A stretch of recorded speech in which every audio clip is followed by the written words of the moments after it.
ay nanyahan ko po kayo sa suportahan po ako sa parating kong laban ngayong darating na October 14 doon sa Ariake Arena, Tokyo, Japan.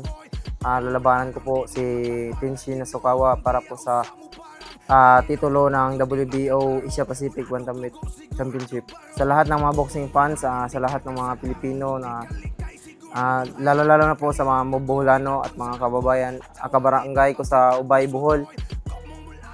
Nanghingi po ako sa inyong suporta, lalo na po sa inyong dasal sa paparating ko po na laban sa October 14.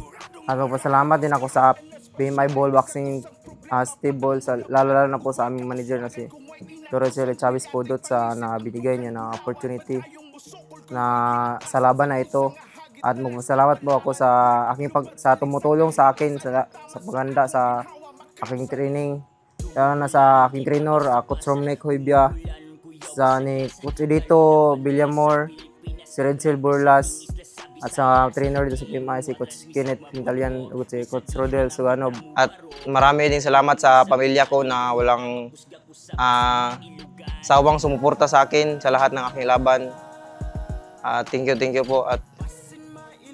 At sa aking girlfriend, thank you po sa iyong pagsuporta palagi. Magpasalamat din ako sa mga sparring partner ko at ang lahat ng tumulong sa akin para sa laban, para sa aking paghahanda sa laban na ito. Thank you po ng marami at sana gabayan po ako ng Panginoon para makuha ang panalong ito. Let's go, Kumong Bulanon!